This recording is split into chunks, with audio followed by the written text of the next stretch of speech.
और इन कहानी कुछ ऐसी है एवरीवन कि हमसे ना एक डायग्राम दिया गया है। सुनो अच्छे से। एक डायग्राम दिया गया और हमसे बोला गया कि भैया इन दिस फिगर हमारे पास भले एक सर्कल है और सर्कल का अच्छा सर्कल का जो रेडियस है वो ये है, आई मीन सॉरी, ये है। ओके। और सेंटर है उसका सी। और हमारा जो सर्कल है ना उसका रेडियस इतना है, कितना है? 6 सेंटीमीटर। ठीक है। उसके बाद बोला गया है कि भैया एक लाइन है ए बी और ऑब्वियसली हमको दिख रहा है कि वो लाइन इस सर्कल को टच कर रहा है। जो टच करता है वो टेंजेंट होता है और इस टेंजेंट का पॉइंट ऑफ कांटेक्ट, नाम याद है? पॉइंट ऑफ कांटेक्ट है ना। तो पॉइंट ऑफ कांटेक्ट इस टेंजेंट का है कौन? ए।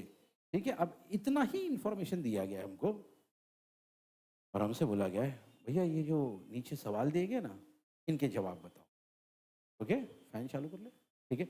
सुनो, पहला क्वेश्चन ये पूछा है, बहुत सिंपल सा question. What is the measure of angle C A B? ये जो सी ए बी है इसका मेजर कितना है और क्यों? ठीक है। तो भैया हमको मालूम है, हमने एक थियरम सुना था जिसका नाम था टेंजेंट थियरम। क्या नाम था? ये देखो, सब बोलो भाई, टेंजेंट थ्योरम। ओके। और टेंजेंट थ्योरम क्या कहता था याद है? अगर आपने घर पे जाके भैया वीडियोस को बार बार बार बार बार बार बार बार बार बार बार बार देखा है तो आपको याद आएगा कि टेंजेंट थ्योरम ये कहता है कि टेंजेंट और रेडियस हमेशा एक दूसरे को, याद है ना? अगर ये परपेंडिकुलर है तो फिर ये एंगल की वैल्यू कितनी हो गई? इससे खत्म। इतना सिंपल है। बस डायग्राम दिया गया और बोलेंगे इन क्वेश्चंस का जवाब दो। Simple everyone. तो पहला सवाल ये था कि भैया ये एंगल कितने का है। तो याद रखना एवरीवन, टेंजेंट थ्योरम कहता है कि रेडियस और टेंजेंट हमेशा एक दूसरे को, और परपेंडिकुलर है मतलब एंगल कितना हो गया। तो हमने लिख दिया भैया एंगल सी ए बी कितना है? 9। कहां से मालूम पड़ा? ठीक है। चलो भाई, दूसरी बात ये है, अगला क्वेश्चन है what is the distance of point C from line A B? मतलब यहां से यहां तक का डिस्टेंस कितना है? बराबर। देखो यार, आपको क्या लगता है फ्रेंड, इस पॉइंट से लेके इस लाइन तक का कितना डिस्टेंस है? कितना डिस्टेंस है? अरे भाई इससे इजी क्या हो सकता है? लिखा हुआ है, लिखा हुआ है वहां पे। इससे इजी क्या हो सकता है? इनफैक्ट आपको तो मुझे बोलना चाहिए सर ये तो क्वेश्चन ही नहीं बन रहा है। सामने लिख के बता रहे है ना, आपके सामने से एक काला कलर का कुत्ता जा रहा है, आपसे पूछा बताओ कुत्ते का कलर क्या है? अरे ये क्या बात हो गई? बोले वो तो दिख रहा है ना। वैसे ही तो क्वेश्चन है ये। लिखा हुआ है कि भैया 6 सेंटीमीटर, आपसे पूछा जा रहा है बताओ कितना, अरे 6 सेंटीमीटर है, लेकिन पता है। बोले सर बोर्ड एग्जाम में 10th में हमको ऐसा क्वेश्चन पूछेंगे। भैया मार्क्स इसका नहीं कि आपने बता दिया 6 सेंटीमीटर है, या आप उसको लिखोगे कैसे? ठीक है 6 सेंटीमीटर है लेकिन उसको लिखने का तरीका क्या है? देखो भैया सबसे पहले याद रखना, अभी थोड़ी देर पहले आपने आपने बताया था कि ये लाइन और ये लाइन, ये रेडियस और ये टेंजेंट एक दूसरे को, है ना। तो भैया पहले हम लोग वो लिखेंगे। देखो ये जो है ना, ये जो मैथ्स है, जिस लेवल का मैथ्स हम लोग अभी कर रहे हैं, और खास करके मैथ्स 2 या जिसको हम ज्योमेट्री कहते हैं, इसमें कई बार आपको आंसर पता होगा, अरे इसका ये आंसर आता है। लिखना आना चाहिए, उसके लिखने का एक तरीका है। ज्योमेट्री में हमेशा देखना एक पैटर्न होता है भाई, गिवन लिखो, टू प्रूव लिखो, ये लिखो, कंस्ट्रक्शन लिखो, प्रूफ लिखो, है ना। तो लिखने का एक तरीका भैया, मैं हमेशा कहता हूँ एवरीवन, खाना बनाना भी एक आर्ट है और खाना परोसना भी एक आर्ट है। खाना खाना भी एक आर्ट है बोल रहे हैं, उसमें क्या आर्ट है भाई? खाना खाने में कोई आर्ट नहीं है। ओके। खाना खाने में कोई आर्ट है क्या? उठाओ खाना, सिंपल खत्म बात। खाना परोसना एक आर्ट है। अब देखना कुछ कुछ लोग बहुत एक्सपर्ट होते हैं इसमें, खाना परोसते बहुत अच्छे तरीके से। देखा आपने, अब ना बड़े बड़े बड़े 5 स्टार रेस्टोरेंट्स में जाओगे जब, ओके, अब देखोगे वो है वही चीज, लेकिन परोसने का तरीका है भाई, है। तो भाई इसमें परोसने का एक तरीका है और उस परोसने के तरीके के मार्क्स, ठीक है। जैसा सबसे पहले आपने बता दिया कि भाई देखो ये लाइन और ये लाइन आपस में परपेंडिकुलर है, हाँ ठीक है। सवाल पूछा जाएगा कहां से मालूम पड़ा, तो याद करो थोड़ी देर पहले आपने लिखा था ना ये, और उसको आपने इक्वेशन नंबर दिया था क्या? 1। तो यहां आपने फट से लिख दिया, क्या लिख दिया? बात समझ में आई एवरीवन? तो आप ऐसा बताओगे कि मुझे कहाँ से मालूम पड़ा? ये इंपॉर्टेंट है ब्रेन ज्योमेट्री में। परोसते कैसे हो? लोगों को लगता है हाँ मेरे को सॉल्व, मैंने सॉल्व कर दी, मेरे को आंसर भी आ गया। हम लोग बाहर जब आते हैं ना एग्जामिनेशन सेंटर के बाद, पता हम लोग क्या टैली करते हैं? बता तेरे को इसका कितना आंसर है, मेरे को इसका कितना आंसर है ना? सामने वाले ने बोला मेरे को 6.2 है, तुम्हारा भी 6.2 है, दोनों खुश। कभी हम लोग ये पूछते थोड़ी ना है, बता तूने स्टेप्स कैसे लिखे थे? अबे सर ये सब कौन पूछते रहे बैठेगा सर, बिल्कुल सही बात है, कोई नहीं पूछ सकता। टैली क्या कर सकते हैं? आंसर ही तो टैली कर सकते हैं। लेकिन मार्क्स लिखने के, बात लिखने की है वीडियो कि आप लिखते कैसे हो, आपका लिखने का तरीका क्या है, ये इस चीज के बोर्ड में बहुत खास मार्क्स है। ये बात याद रखना है एवरेंस, सिर्फ आंसर बनाने के, आंसर लाने के मार्क्स नहीं है। चलो ठीक है भाई, आगे की कहानी। ठीक है, तो भाई सी से लेके ए तक हमको मालूम है कितना है, 6 सेंटीमीटर। ओके, और क्यू 6 सेंटीमीटर है। ओके अच्छा ठीक है, 6 सेंटीमीटर है। ओके, लेकिन हमसे ये नहीं पूछा गया था, क्वेश्चन का तरीका देखना, हमसे ये नहीं पूछा गया था बताओ सी ए कितना है। अगर सी ए कितना ये पूछा होता तो हमने क्या लिख दिया होता, 6 सेंटीमीटर। क्यों? अरे भाई वो तो गिवन है, क्वेश्चन में दिया हुआ सी ए 6 सेंटीमीटर है करके। लेकिन ये थोड़ी ना पूछा है सी ए कितना है, हमसे ये पूछा गया है भैया सी से लेके इस लाइन तक का डिस्टेंस कितना है। तो हमारा आंसर भी वैसी होगा, therefore C is at a distance of from, क्योंकि क्वेश्चन ऐसे ही पूछा गया था। देखो क्वेश्चन पूछा गया था व्हाट इज द डिस्टेंस, है ना? लिखने का तरीका भी वैसी है, C is at a distance of 6। हाँ थोड़ा बहुत आप चेंज कर सकते हैं अपने हिसाब से। ठीक है भाई, C is at a distance of 6 centimetre from the line A B, line A B is at a distance of 6 centimetre from C. Okay simple, ऐसा भी लिख सकते, या C is at a distance of 6 centimetre, simple. आप अपने हिसाब से इसको लिख सकते, लेकिन याद रखना जो क्वेश्चन है वही आंसर हो। ठीक है? ओके। हाँ, अब मेरे ऐसा एक स्टूडेंट, उसने पूछा सर आपने इसका आंसर दे दिया, अभी एक और चीज पूछी गई आगे, वाई। अरे भाई ये इसके पहले जो आपने राम कहानी लिखे ना, वही तो है ना? पहले की जो चीज है वही तो वाई का आंसर है। ठीक है, चलो भाई। ओके, तो भैया देखो स्टार्टिंग में देख के पता चल गया था कितना आंसर है, एंड में आंसर भी कितना आया, बस लिखने का भैया तरीका ही इंपॉर्टेंट है, तरीके ही मार्क्स है, उस लिखने के तरीके के ही मार्क्स है। याद रखना मेरी बात को। ठीक है, चलो भाई आगे की कहानी। आगे पूछा हुआ है, बोले अगर डिस्टेंस ए बी कितना है, 6 सेंटीमीटर, ए से लेके बी तक भी कितना है, 6 सेंटीमीटर, तो बताओ बी से लेके सी तक कितना होगा। तो सबसे पहले एक चीज नोटिस करो यार, ये भी दिया हुआ है, ये भी दिया हुआ, और ये पूछा हुआ है या फाइंड करना है ना? ठीक है, फाइन। ओके, तो मेरी एक बात सुनो, मेरी एक बात सुनो, आपको नहीं लगता ये तीनों मिलके एक, हाँ ये तीनों मिलके एक ट्रायंगल बना रहे हैं, इन ट्रायंगल, ये भी। और हमको मालूम है एवरीवन कि इस ट्रायंगल में ये एंगल 90 है।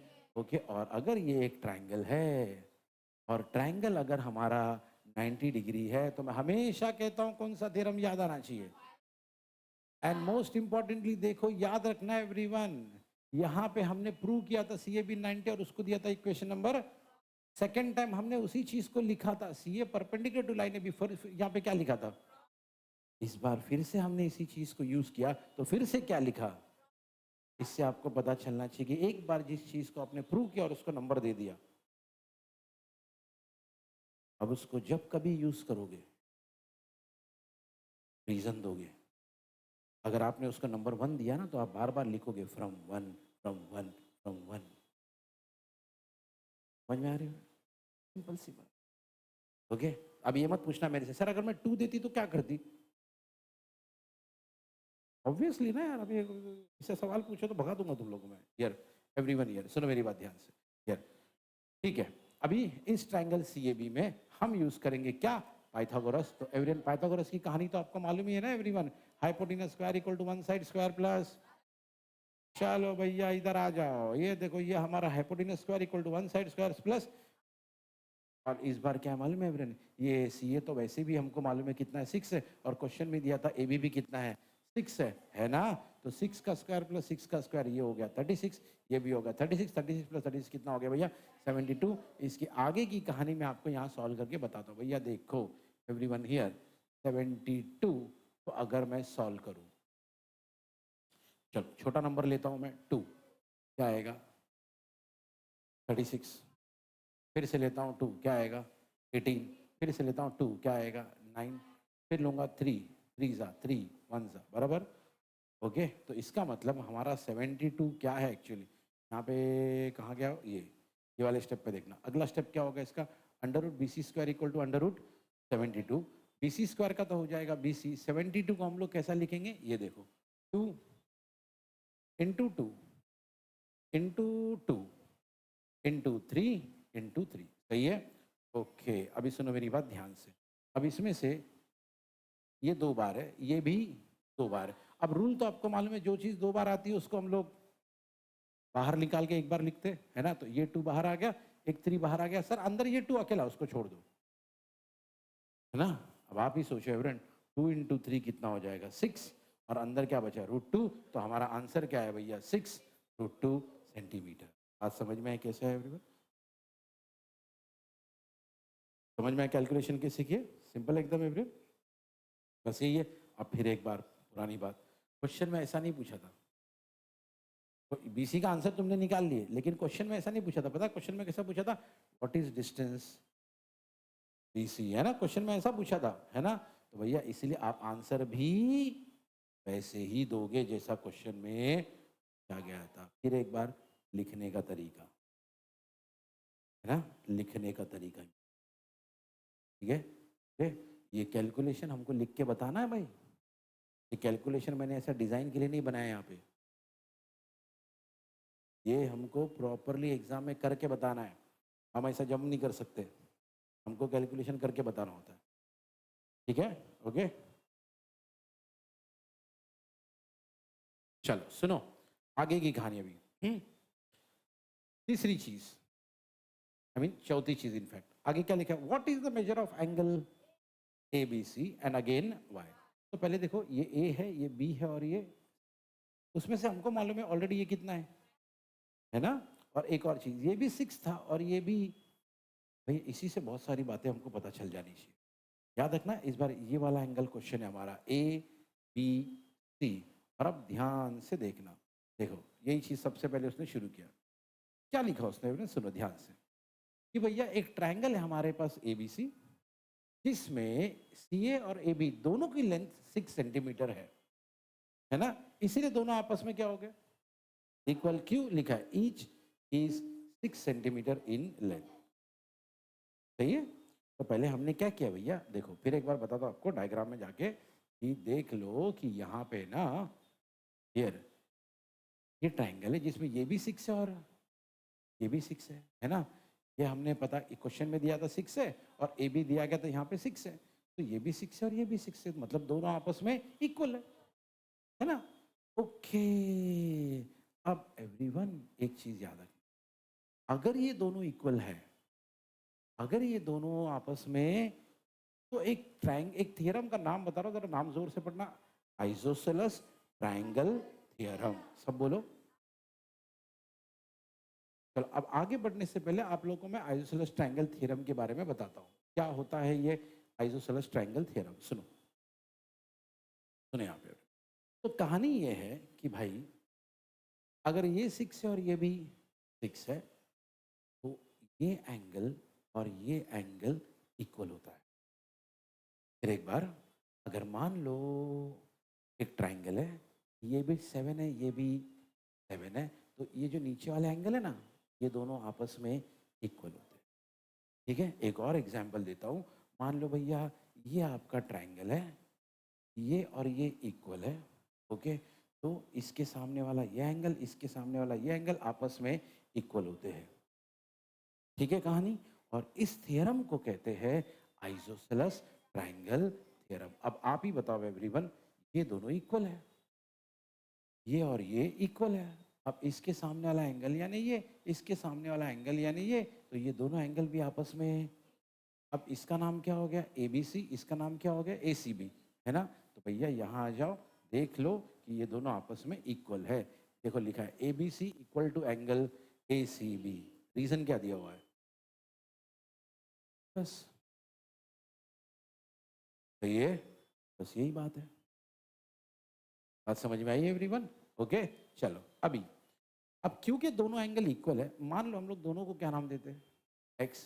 देखो लिखा है लेट, दोनों इक्वल है तो नाम क्या दे दिए? X degree. ठीक है फाइन। अच्छा अभी अब हमको एक बात मालूम है, किसी भी ट्रायंगल में, किसी भी ट्रायंगल में, सिर्फ इसकी बात नहीं कर रहे, किसी भी ट्रायंगल में ओके, तीनों एंगल अगर ऐड किए तो कितना होता है? 180।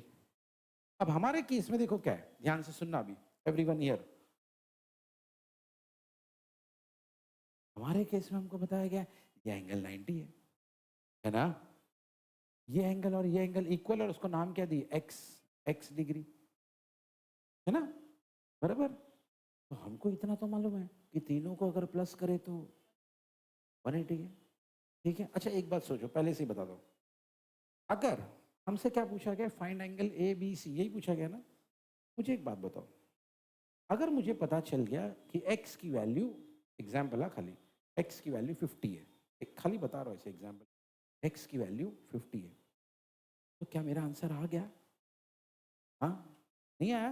अरे क्या पूछा था हमसे? एंगल ए बी सी, क्या पूछा था हमसे? अरे बोलो ना, है ना? और ए बी सी को हमने क्या नाम दिए थे? एक्स। तो अगर मैं क्या बोल रहा हूँ कि भैया अगर एंड में सॉल्व करते करते एक्स की वैल्यू आ जाए 50, कितनी आ जाए, तो क्या हमारा काम हो गया? अरे बिल्कुल हो गया ना यार, क्योंकि हमने उस एंगल को कितना नाम दिए थे? एक्स।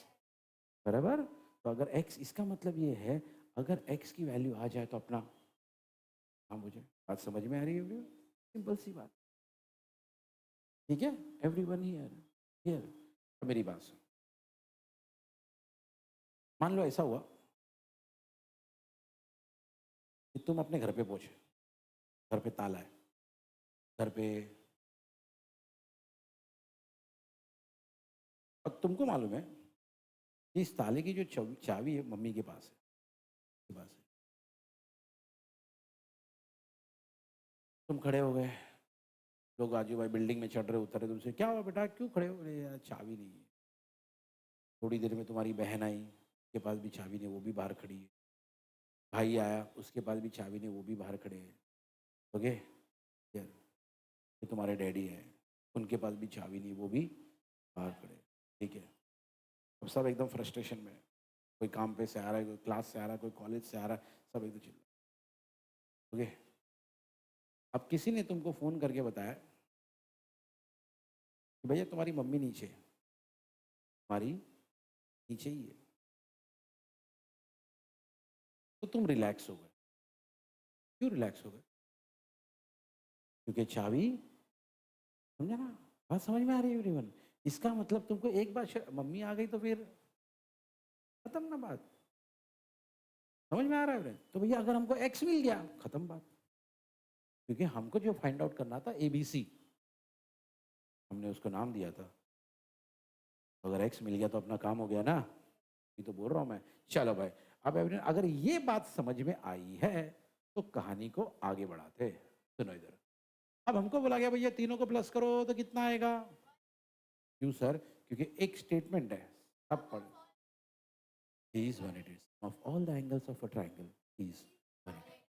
मतलब ये है कि किसी भी ट्रायंगल में अगर सारे एंगल को आप सम करोगे मतलब प्लस करोगे, है ना? वैसे ट्रायंगल में कितने एंगल होते हैं? 3। अरे तभी तो नाम है ट्राई एंगल, ट्राई मतलब 3।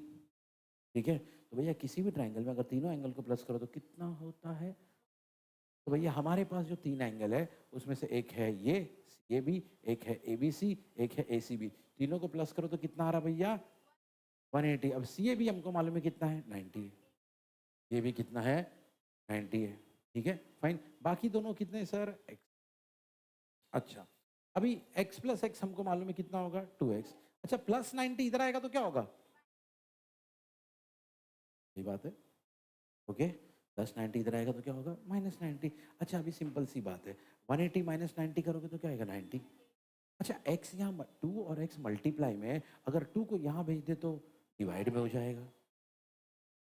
सही है, तो 90/2। ओके, और 90 और 2 को कैंसिल करो तो ऑब्वियसली कितना आएगा? खत्म, कहानी खत्म।